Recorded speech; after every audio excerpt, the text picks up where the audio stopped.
Hey everybody, so today's going to be a quick one. This video and this idea was spurred by a comment that I got on a video that I posted a while back of myself playing this exercise that I came up with. And here's the video in question.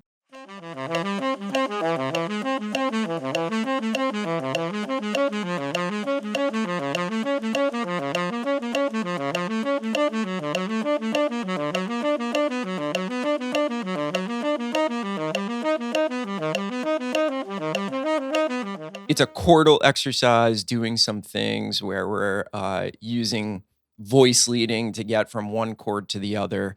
And Leo left this great question. First of all, Leo, thanks for the question. And second of all, I'm so glad that you're taking some of this stuff and actually working on it. So, Leo's comment was, so the problem I'm having with this exercise is what to focus on. I'm going through all the keys and I'm able to make my way through it, but I'm not actively thinking about the chord it's making, just listening to see if it fits right. Is this one of those things where hearing the voice leading is more important than understanding the fact that the fifth of a major triad becomes augmented fifth and then leads to the minor third of the sixth chord? Not trying to sound nerdy. You do not sound nerdy at all, Leo. Just like the exercise and want to know how to practically use it, or should we let the subconscious take effect on its own after getting it under my fingers? So obviously, Leo's going into some really specific stuff about the exercise. Clearly, he has looked at it, analyzed it, and made it something that he can take into the practice room. And very clearly, he's been practicing it. So kudos to you, Leo. And this really made me think about wanting to make a video where I talk about how I learn exercises, how I have my students learn exercises. Because I think exercises are a big thing. We're probably all working on them to some extent. I think they're a really valuable tool. So maybe we should break down some of the best practices, in my opinion, for how to learn an exercise. So let's dive in. All right, so I prepared a little document. That's kind of how I process my thoughts. Writing them down really helps me. So I figured we would just go through the document and some of the thoughts that I wrote down. So this is my approach to learning exercises. So the first thing I think we should talk about is really what's the point of learning exercises? Well, to me, it's to develop facility on our instruments, along with a lot of other things that we do, to develop muscle memory around common structures that you will use while improvising. This is super important. Like it or not, improvisation is a lot about muscle memory. It just is. Next one would be to really understand important musical structures by practicing them in isolation. So doing some work in isolation on its own, completely removed from context, is good, as long as we sort of introduce context, actual chord progressions and tunes at some point, right?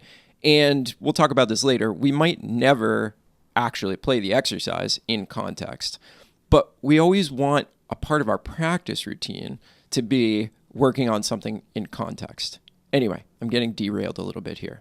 And the last one would be to be able to hear and identify common sounds. And this, I think, might be the biggest one.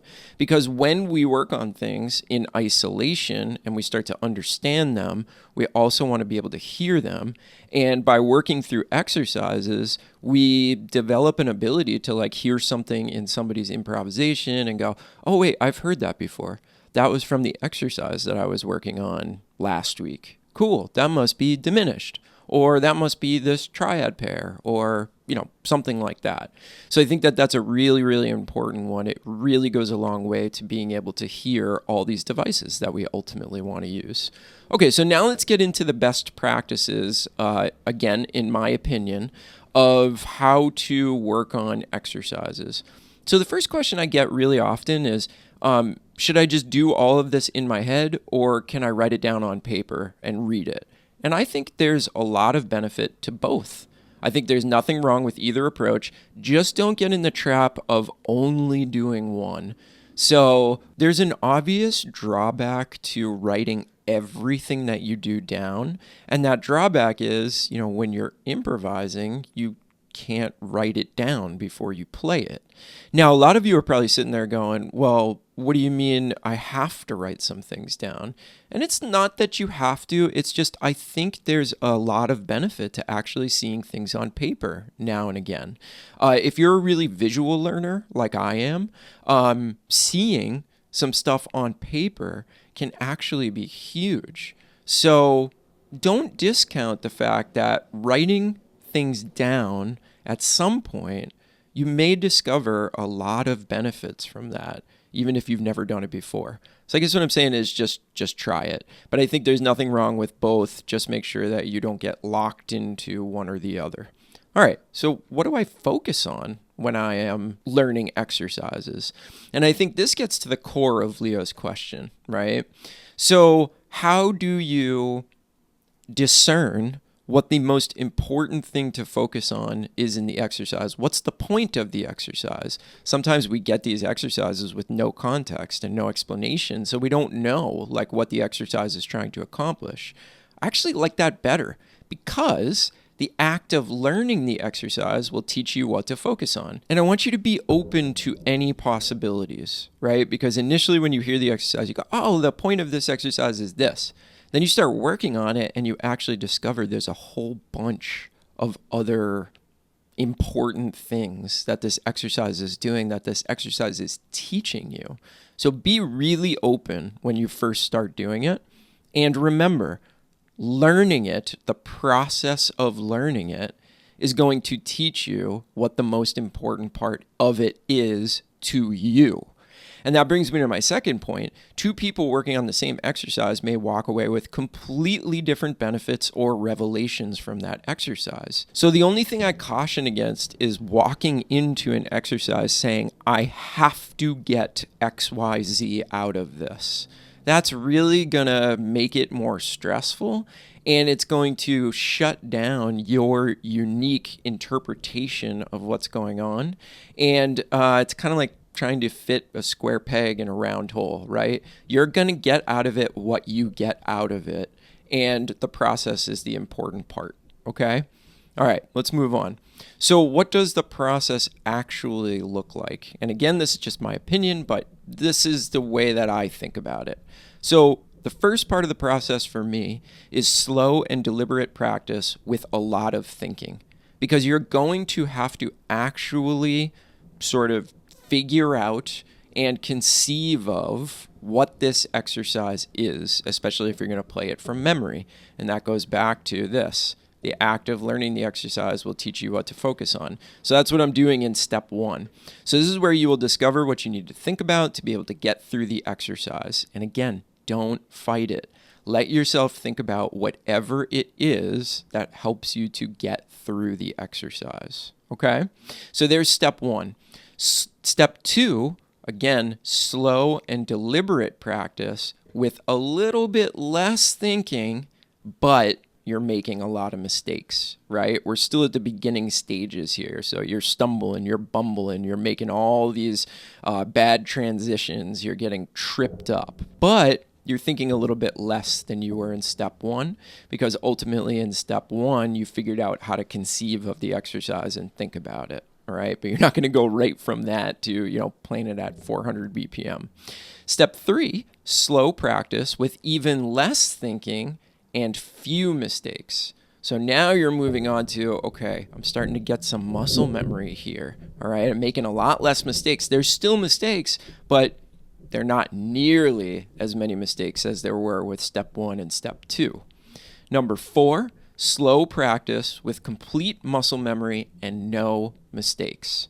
Now that one's really important because that is sort of proving to yourself that you've got the muscle memory component, that you completely understand the exercise, and that you've worked through your mistakes and you've fixed them. Now, one thing that I want to point out, number 1, number 2, number 3, and number 4 all start with slow, right? So I am not worried about tempo at all up to this point, okay? I'm just worried about this thing.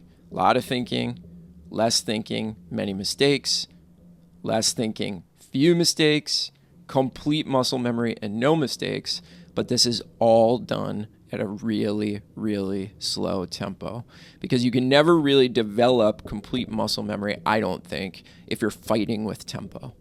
And then the last step in the process, once I have that complete muscle memory and no mistakes, is now I'm going to gradually increase the tempo, where the only mistakes are from my technique, from me struggling with my instrument and letting this exercise solve some issues on my instrument.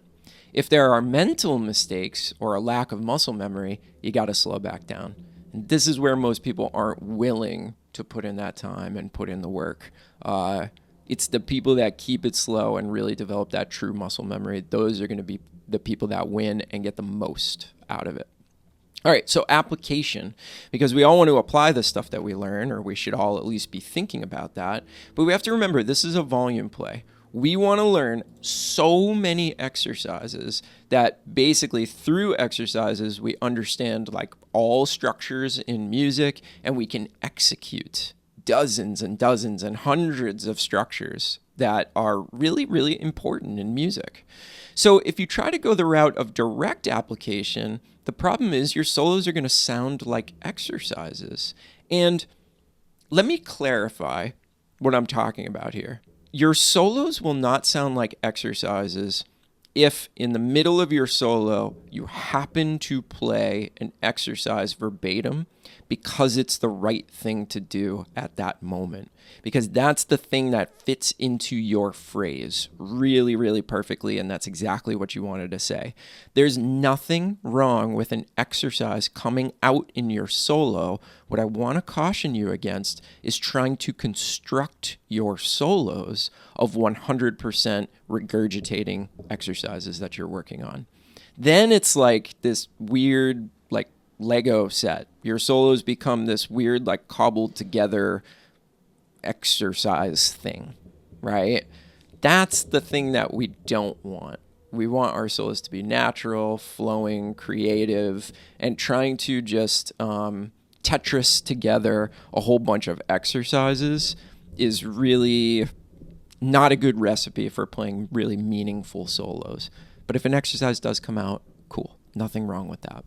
So my goal is to have so much information, so many structures programmed into my operating system that I can access sounds and devices in whatever way I want in the moment when I'm soloing, right? And that to me is the whole point of even learning exercises, of even spending a bunch of my time working on them, okay? So therefore, my advice is to learn exercises and forget them. And my goal is to have forgotten more exercises than anyone. There's no pressure to remember every exercise long term. It is impossible. If you said, hey, Nick, here's this exercise that you were working on 8 months ago, play it for me perfectly. I probably can't do that, but I've gotten something from that exercise. Something has seeped in there, and we'll talk about that more later, especially if you're doing it consistent over a long period of time, because that thing that you asked me to play from 8 months ago, that might be, 25 exercises ago. And I'm not trying to remember and be able to play perfectly at 300 BPM an exercise that I learned 8 months ago. So here's the process. Learn an exercise, perfect it, and forget it. That's sort of my recipe for success. I've done this with a lot of success, and a lot of my students have done this with a lot of success. All right, so to wrap up here, the subconscious brain is really powerful. You'll forget how to play the exercise verbatim, but your body and ears will have absorbed and be able to recall important bits of every exercise you've practiced. So if you are taking the process of learning an exercise seriously, trust that your subconscious mind and your muscle memory will take care of the rest. You're just adding files to your hard drive that you might not be able to access right away, but they're there. They're there, and some portion of it is going to come out in your playing, and you have to have faith that that's going to happen.